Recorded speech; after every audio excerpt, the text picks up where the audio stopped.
All right, so we're gonna be learning another hip mobility exercise today. And as I said earlier on the previous video that I talked about, in the past we've done, you got your femur right here, you got your pelvis sitting on top. In the past, we've done a lot of open chain and femur moving along the pelvis. So stuff like this out here like so. Today we're gonna switch it up again. And what we're doing is we're working on a pelvis rotating alongside the femur. Okay, so in the previous video, I was laying down on the ground, my feet were up on the wall, and it was more of the setup just took a little bit longer. Very simple exercise, it's just the setup that takes a little bit longer to get into.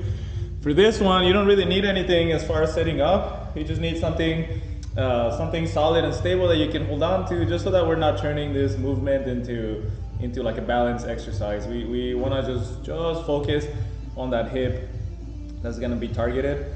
And I found a lot of success with this exercise, not only just in terms of walking and having healthy hips and creating enough space in that hip capsule for everything to move freely, but I've also experienced a lot of less inflammation and less soreness in the hips, especially after long days out on the trails or hiking on the mountains.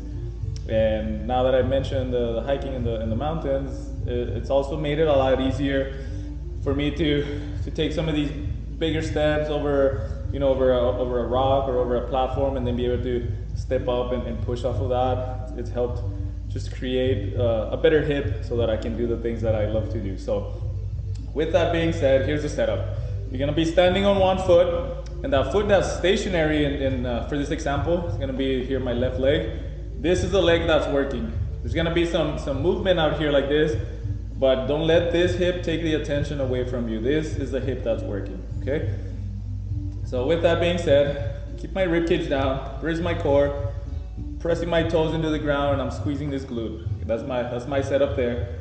I got my beam right here so I can hold on to. I'm gonna go ahead and raise this leg up as high as I can, just hold it right there. Now, I'm gonna be using my foot and my hip to create all the movement here. So using those 2 points of contact there, or that point of contact there on the ground, and then the awareness that I'm getting back here on my hip, I'm going to then rotate here as much as I can.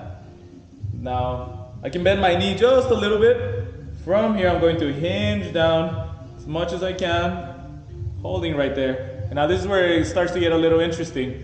Now I'm going to rotate this way, internal rotation of the hip. So again, coming in, and then I'm just gonna create a big circle coming back up to my feet. Let me show you again.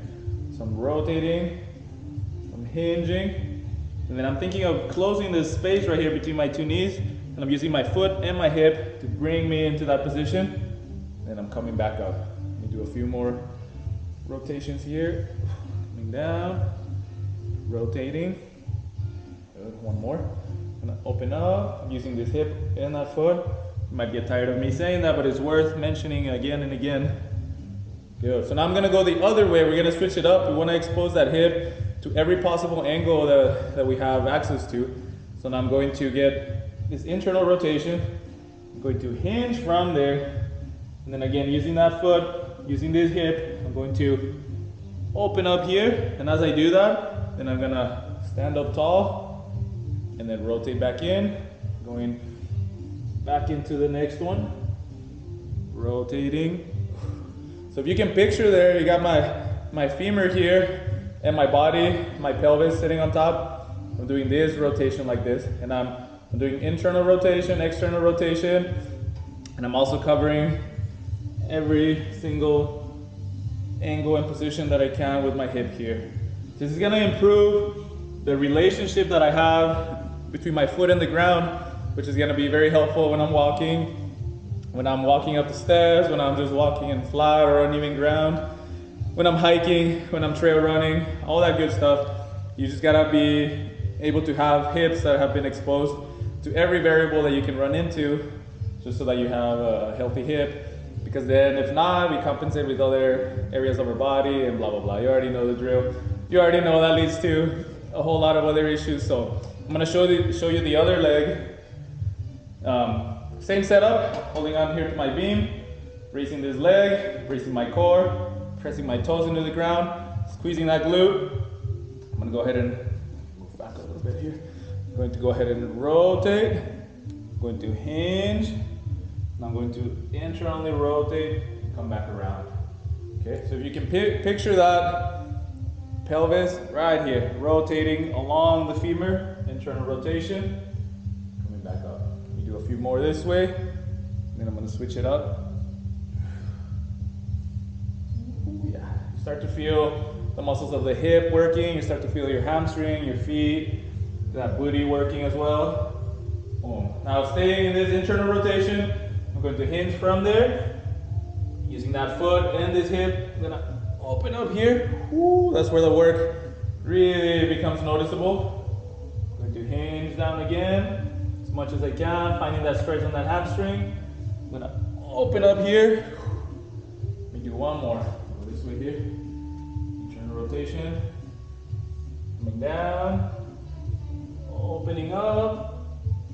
Open around. And right away, you can feel the hips, they're working. The inside here, and you're growing, right on the outside on your, you know, in your butt area. And right away, it feels a lot more fluid. Like I can just move more freely in a lot of positions that maybe were not available to me before. Now, the great thing about this is that you do this every day or every other day, or really as consistent as possible as you can, and you begin to see the changes happening right away. You begin to feel more mobile hip. We normally call this a lot looser or a lot more mobile, a lot more flexible, less tight. I think the language that we use varies, but at the end of the day, you're gonna have more space in that hip capsule to move more freely, to allow you to live the lifestyle that you want to do. If you're a runner, if you're a biker, if you're a hiker, if you just like to go on walks, or maybe you don't do any of those things, but you're just tired of having problems with your hips, this can be a great exercise for you. So give it a shot, you know, rewind the video, watch it a couple of times. Feel free to send me a message if you have any questions. And yeah, let's build you some strong hips so that you can go out there and do the stuff that you like to do. So that's it for today. Give it a shot. Let me know what you think.